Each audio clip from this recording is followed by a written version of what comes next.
Hi everybody, this is Dan Stolbarger. Welcome to this week's KFIR Middle East update. It is January 9th, and we're going to look back over the events that have transpired this week. Just a reminder, you want to make sure to grab the PDF PowerPoint that accompanies this YouTube video, and it should just be a link on your YouTube page that you're getting this from, or you can go to our website at holygroundexplorations.com. This week, as you know, what we've started doing now over the last month is praying each day for an individual hostage. So this week, we've prayed for Gadi and for Larry, which we'll speak about Larry in a moment, Shlomo, Gali, Surasak, and Keith. One American hostage and one Thai hostage in this group. So please continue, persevere in prayer that God would release and set the captives free. This week, Hamas released a propaganda video of, quote, so much proof to life about Leary. That's in the slide here of 3. We've seen sort of the before and after. Again, heartbreaking to see the conditions that the hostages are in, what they've been going through, and more is leaking out from former hostages, the horror that they experience. So just a visual for you. And then, as you know, we're still in the midst of this so-called negotiations with hostages. And Hamas has listed 34 names that they would release under the kind of the first phase of the ceasefire, if it ever comes to pass. And it's a mixed bag for Israelis. This is now being referred to as Schindler's List, because we know that there's 100 hostages. We don't know how many are alive. We know that Hamas wants to release 34, but they will not commit to the amount within those 34 that are actually living. And this is one of the things that have been holding things up. But in Israel, the fear is that once these 34 are released, that's about 1/3. What about the 2/3 that remain? In the midst of all this, is it sealing their fate? Obviously, if your loved one's on the list of 34, you're in favor of all of this. But if your loved one is not, is this really the best move? And so terror, it does its thing. But Israel needs to circle the wagons. We need to pray. And the bottom line is that it seems as if Netanyahu is saying, no, we want them all of them released, all 100. What's that going to take? And so that's where things are at this time. In our news bites this week, our friend Amir basically reports that, the head of Mossad, David Barnea, is currently in Qatar to discuss the details of this hostage deal. And whenever he shows up, we know it's monumental in a sense. I mean, now if it's going to happen, it's going to be while Barnea is there. But there's claims, as it's been the last couple of weeks, of positive trends in these areas. But knowing the nature of Hamas and knowing the nature of terrorism, I'll believe it when I see it. And I know my friend Amir in Israel is saying, I don't believe a word that Hamas is saying. So that's where things stand currently as of today. The United Arab Emirates is in talks with the United States and Israel about the formation, because this is the big question now. What's the exit strategy? What's the day after look like? And the UAE is saying we would be willing to be part of the reconstruction of Gaza in putting together a post-war provisional government. Again, overseen by the UAE, Washington, D.C., as well as Israel. So we'll have to wait and see, because I know the Saudis would be interested in that as well. But as January 20th gets closer and closer, we know not too far off in the distance, there will have to be decisions about post-war Gaza. Anthony Blinken has come out and stated the obvious. He says the U.S. and world pressure that was put upon Israel is actually what's caused Hamas to reject hostage deals, truth be told. And Blinken's going to come out in another one of these articles and basically say, why isn't the world in an uproar and demanding Hamas? Why? It makes no sense whatsoever. Israel has done all that they can, and yet Hamas gets to the brink of acceptance only to pull the rug out once again. It's obvious what's taking place. That's from Blinken.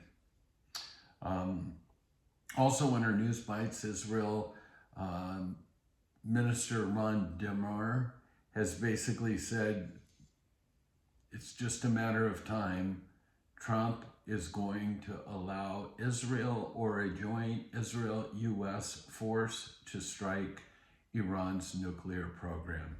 We'll talk a little bit more of that, more details in a report here in a moment. And finally, despite the massive losses of Hamas fighting force, Hamas claims that they've replenished their fighting force up to what it was before October 7th.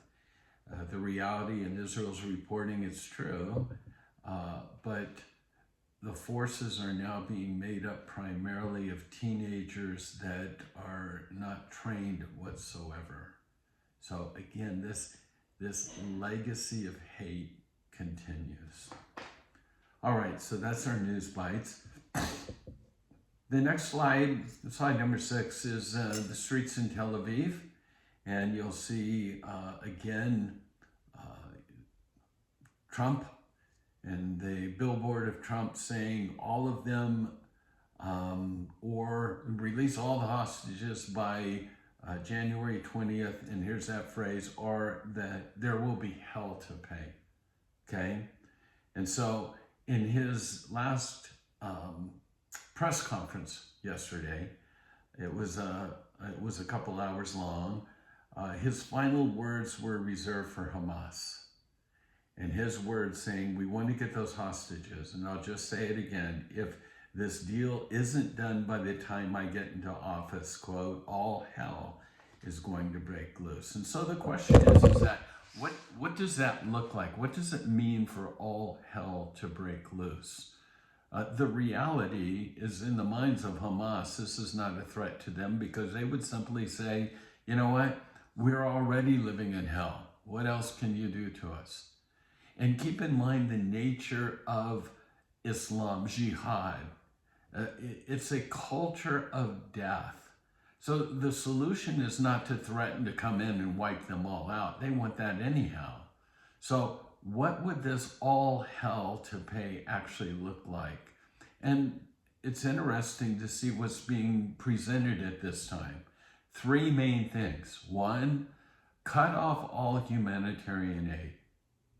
Bottom line, allow the Gazans to rebel against Hamas. Cut off, and when I say humanitarian aid, I don't just mean trucks full of food. I mean, because you know this, Israel controls the electricity, the grid, the water supply, gas, you name it, and one of the methods of all hell breaking loose is to say, we're cutting it all off. How long do you want to continue this now? Number 2, to sanction 2 of the main countries that are actually supporting Hamas. Safe passage, They have nice homes in those areas, and that's, of course, Turkey and Qatar. Sanction them for allowing Hamas safe passage. And the third, and this is the one that's fascinating to me, another proposal that's under consideration involves a potential U.S.-Israeli strategy announcing that Israel would permanently annex portions of Gaza on a graduated schedule. In other words, for each day that passes, 1 square mile of Gaza will be annexed by Israel.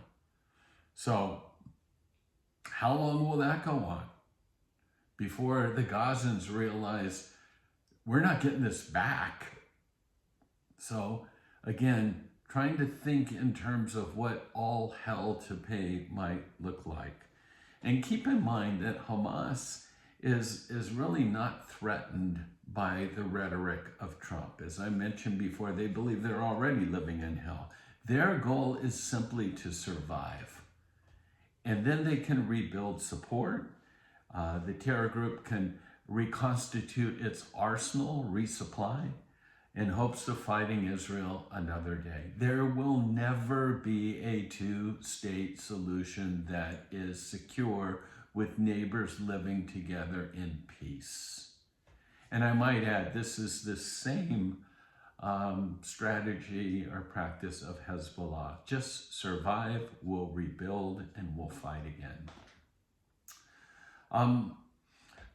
And this is what, when we talk about this legacy of hate, I now just infer that it's really a satanic hatred. Keep this in mind. What's crazy is that we're over 460 days since October 7th, right?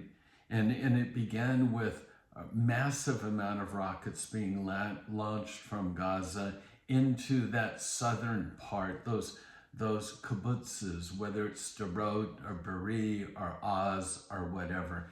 Did you know that after 15 months after this hate-driven Arab invasion into Israel, after they entered Sderot, now it's been 15 months, that over this last week, 6 rockets have been launched from Gaza into Sderot. It will never end. Sderot, Be'eri, the rocket struck a house in the city. There were no casualties, but the rockets actually struck in the middle of a street, which was just a short distance from an Israeli preschool or whatever. So I'm not talking about what happened over a year ago. I'm talking about what happened this week. It is still ongoing. And then, as we mentioned, nuclear Iran. Trump advisors admit that Iran's nuclear program is so advanced that military action might be necessary ASAP. Several analysts and analysts expect Trump to return his concept of maximum pressure and economic pressure, sanctions or whatever. The thought is that he probably may not have enough time to allow those sanctions to work once again. So gear up. There is, in my opinion, going to be a military strike, whether it's Israel alone or whether it's a joint strike with Israel and the United States. I believe that's on our near horizons. Today, as of today, Lebanon elected a new president. So far, so good, in my opinion. Joseph Anan. And in his first speech, here was his 4 main bullet points. I pledge to ensure that the army will be the only body that will bear arms in Lebanon. That army is not Hezbollah, by the way. It's the Lebanese army. 2, I pledge not to grant citizenship to Palestinians in Lebanon during my term in office so as not to harm their right of return. 3, I pledge that during my term of office, the state will work to fight terrorism and to prevent Israeli aggression on the Lebanese lands. And the fourth, we have an opportunity for serious dialogue with Syria to solve common problems.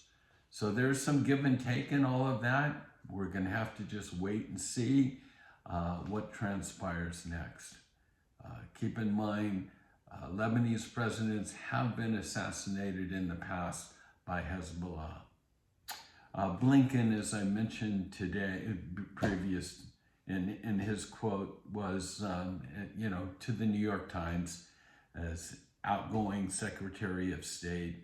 He says, and it was his words, "I'm astonished that the world blames Israel rather than Hamas for the Gaza war and the hostage crisis." He said, "We see time and time again Hamas concluding a deal, not concluding a deal that it should have concluded. Regardless of what is happening in the world, the global reluctance to blame Hamas is staggering. What in the world is going on?" That's from Blinken. And finally, the New Orleans situation has brought up the truth of the fact that radical Muslims are within the confines of our country and our nation. Radical Muslims are now going to be a homegrown problem for us, and it's going to continue to grow. In the past, they were very much a minority.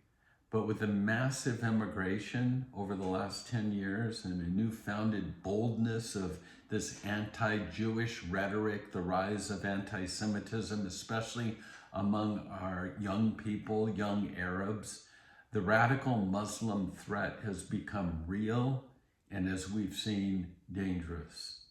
The attack in New Orleans showed that this is not just Arab versus Jew anymore.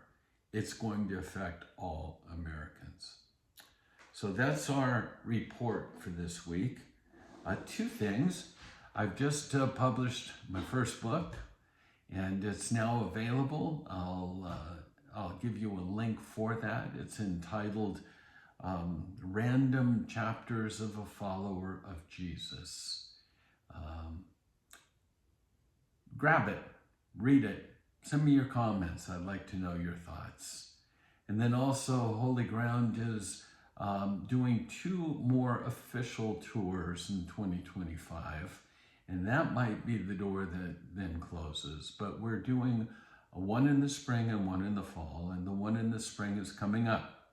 It is March 6th through the 16th. It will be a small group, which is what I actually prefer these days. But we would love for you to pray about joining us. We call this tour The Land, the People, and the King.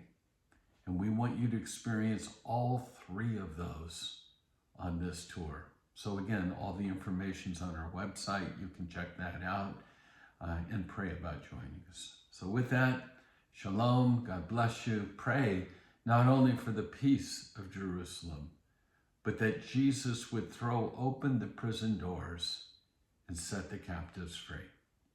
God bless you, and shalom.